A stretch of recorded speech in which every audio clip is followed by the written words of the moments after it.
Can I keep this? No. I let you borrow it. I let you wear it.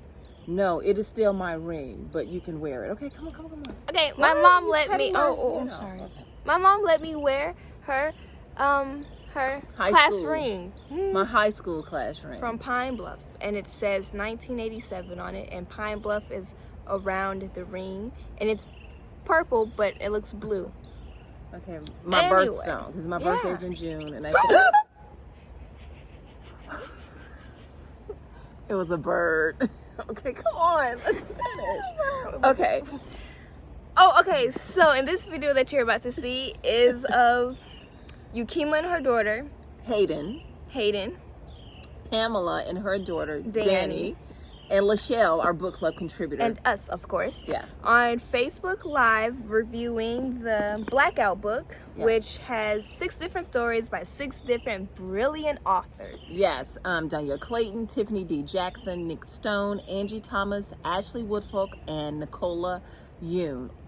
Yes. Yes. And this Facebook Live is much different from the ones that we usually do because this time we had special guests. Yes. Which means we got multiple opinions on how other people felt about the book, and we got different perspectives, and it made us think about it in a different way. Yeah. Because to be honest with you, Lachelle and I didn't particularly care for Blackout when we first read it, but I told her this would be an amazing opportunity for us to go ahead and feature the book, because you know what, when you read things, sometimes you're not in that space to really receive it and appreciate the beauty of it, which I think that was the case for both she and I. So bringing Pamela and her daughter Danny, Yukima and her daughter Hayden on board for the review, I think that really solidified what I was thinking, that this was a brilliant book and that other people would find meaningful I guess connections to the characters in the story. So it is absolutely a great book, and you should definitely go out and get it.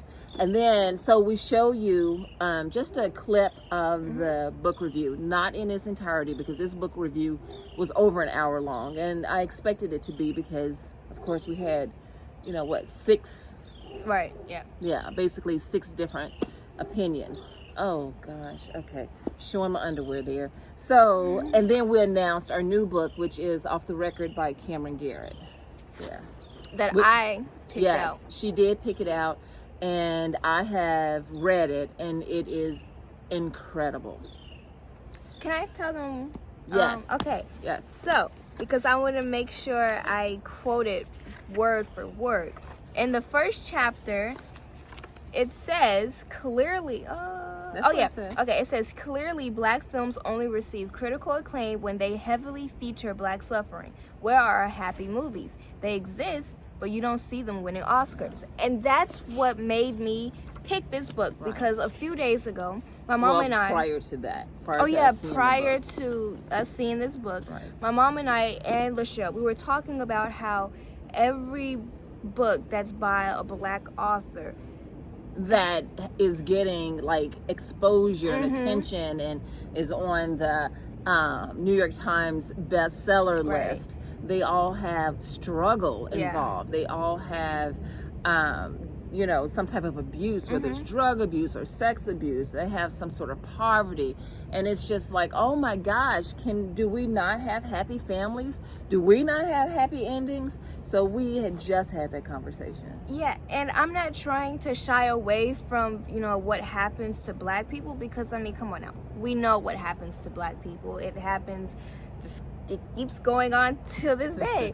But it's like, okay, we see it all the time, we're hearing about it all the time. So when reading, that's some people's escapism to a new world, a happy place where everything is just cupcakes and butterflies. Yeah. And when people like me, when I want to read books by female authors of color, I don't want to read about the struggles that we and other people of color have to go through, because I learn about it in history class. I see it on the TV, and I hear about it every day, especially on social media. So it's like when I'm reading, I would really like to escape this reality and go into another reality. Right. And I mean, just like in the 80s, which is when I was growing up, we had the Cosby Show. We had Different World. We had Living Single.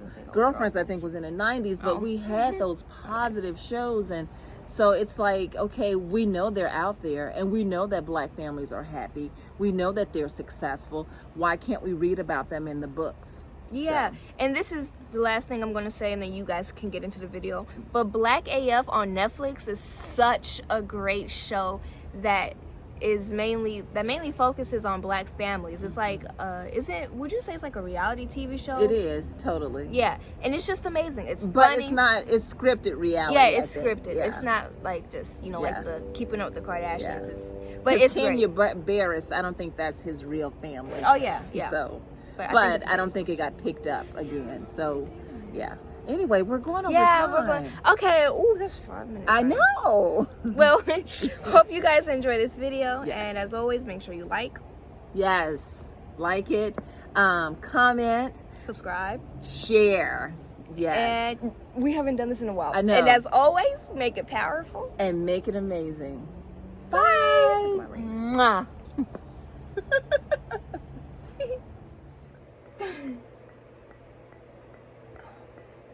Is that better? Oh yeah.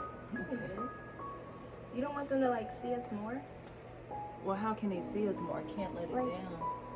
But if you like take it down, it's gonna look like. Do I this shirt with these pants look bad?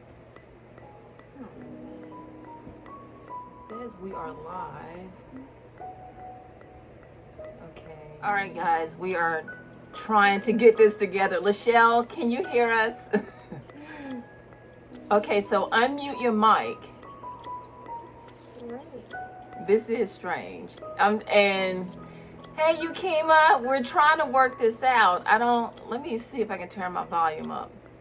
I can't hear you guys. Can you hear me? Yeah? For some reason, I can't hear you. I heard a stream. Oh, Gillian just had a wonderful idea.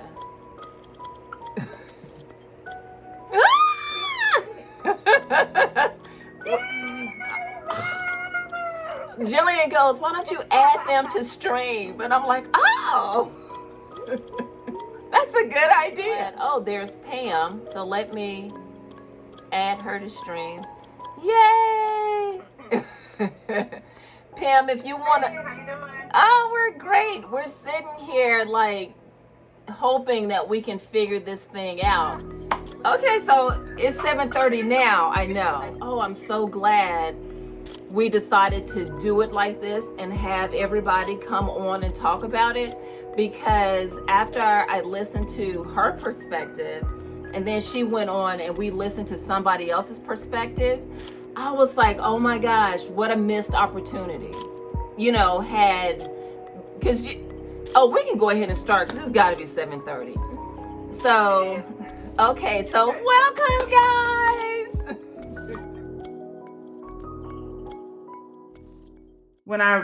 When we were trying to do Oliver, we kept listening to the intro. I think, what was it called?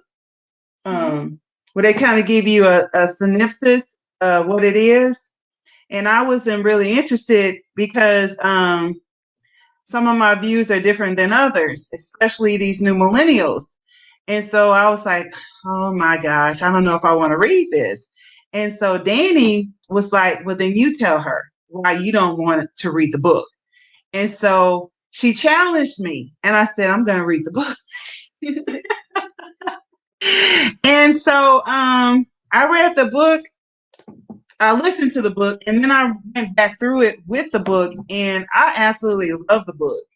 And I think it's a discussion that parents have to have with their kids, and you have to have an open mind in order to kind of grasp what they're actually being bombarded with and what they're actually living outside of what our RAM is. You know, we think that we have them in a safe environment, and then we send them off, and then they have a totally different environment that they're in, and we're not aware of all the challenges that they encounter. And until we start reading and having dialogue and having honest conversations with our kids, we're going to miss the opportunity to parent. Danny. Okay, so I just want to start out and say that challenging her is almost the only way to get her to do anything, and her challenging me is the only way to get me to do anything. It's kind of like we it's like we're rivals, but we love each other very deeply. Aww. And so I really love the book. I love the book at first sight. It was love at first sight. I don't know what you're talking about. And I think my favorite chapter, well, in the audiobook was Mask Off. And also I love see, I already got fans here too. I see you go. We both love Mask Off. I just love how it covered the two boys and the description and the subway and the like just the description is the main thing that just pulled me, and I'm like, wow, this book, this is a keeper. And I also I think my second runner up is like the Long Walk. Yeah, The Long Walk. That one was pretty good. I love the characters and especially the use of AAVE that I know some of you, mostly Gen Z, uses that as African American vernacular language. We use that, and when they used it, I just felt like it was made for Black people. Like we just understood it, and it was just a deep connection that I had in the book. Like, yes, I obviously get it, but not others. It's just for me. So that's what also made me love it. Stop it. Oh my gosh. I'm like, Michelle. I'm like, yay! I am so excited. This is exactly why. Oh my gosh, see, Michelle, see, sometimes I come up with good ideas. And Danny, well, first of all, let me just say this. Pamela, oh my gosh. I know I'm talking loud. I'm getting excited. I'm sorry. It's okay. I do the same thing.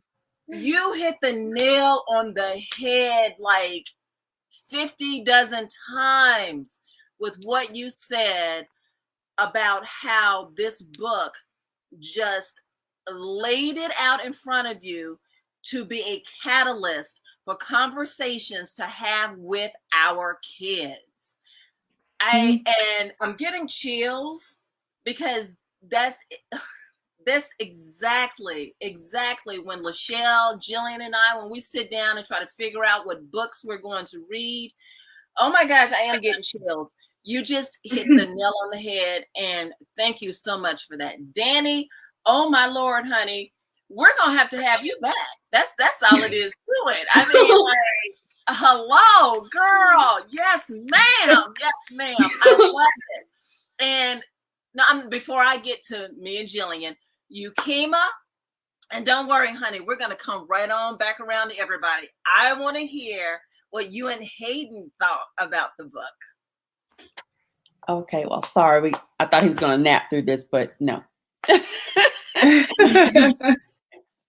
Say hi, Tristan. Hi. So I'm like Pam. When I first, when it came in the mail, I ripped it open. I was excited, but life happens. So it took me a while to get back to actually sit down and start reading it with Hayden. And at first, the first chapter, first of all, anything about New York, I'm in instantly because that's my town. Yeah, I love that. Like, it's home. And then we got to, the second chapter, I guess. And I was kind of like, wait a minute. I don't know if I want to read this with my 11-year-old. There's going to be questions. So I had to put it down for a moment. And I had to kind of because I'm one of those readers where I'm reading something and I can kind of see it like a movie. So this one on the second, on Mask Off, I couldn't see it. I was conflicted.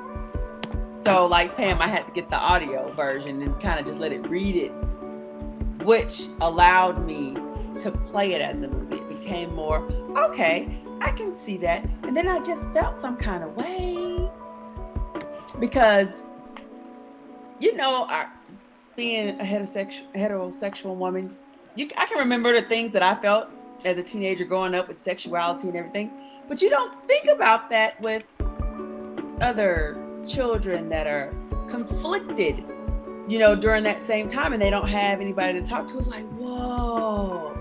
And then, you know, in this day and time with these millennials a little bit more open, they're a little just more like, hey, this is what it is. And I'm just like, oh, I feel so bad for these babies.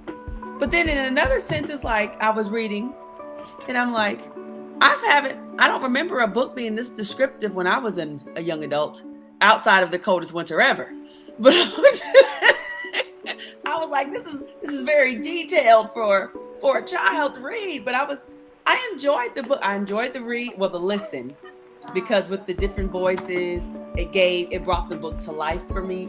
And I could see the West Park and Soho and China. I could see it. And it was an awesome read for me. What about you, Chicken? She had a lot of questions. I had to answer a lot of questions during the read. So Yukima, let me ask you this, and because Hayden is 11, and I was a little bit concerned. I know when I first asked you if you guys wanted to read it, and I had asked you how old was Hayden, because I was thinking to myself, I don't know. See, 11 years old, that's what, 6th grade? Mm-hmm. So, but the reason I was like, you know what, this is going to stretch you, Kimo, because in middle school, and this is from our experience, middle school is tough. And middle school is when a lot of things are brought to the forefront and our kids are introduced to a lot. So I was thinking, well, if Yukima and Hayden do read this book, I feel like then you are maybe getting a jump on some things that maybe she hasn't brought to you to talk about yet. And this definitely gives you the advantage. Because you said she had a lot of questions. She had a lot of questions, more so of, aside from like what words mean, like what does that mean? Okay. She didn't have too many questions as far as like sexuality is concerned. Right. Right. She's being grown up by social media, TikTok, so it's kind of like force fed down her throat. Right. And we've been answering those questions for her since kindergarten. Right. And then this year, we're only 5 weeks into the school year. Right. There's already been some incidents at her school with inappropriate touching and behavior in the bathroom. So it was more so, well, Ma, y'all were listening, and the basketball player is gay. Yeah, evidently he's conflicted, but yeah. Oh, okay. So I think it was, for her, it was more so, I think like if you're gay, you just kind of know it. There's no hiding. To whereas with reading this book, a lot of them are hiding. She's like, oh, I didn't know that they hide. I thought they were just like, I'm gay. Right. So that was like new for her. Can I just say something? Yeah. Kima and Hayden, that is so beautiful right there. For Hayden to say, I didn't know that people didn't share that, or that the kid, that is just so beautiful, and it shows what a strong, loving family y'all are. Oh, thank you. I'm just saying. So it's getting me all choked up, so I'm going back on mute. I thought she was getting ready to cry for a minute. No, I don't want you to do that. No, we're good about doing that. Okay. So I will say this, and then Lachelle, I'm gonna throw it back over to you.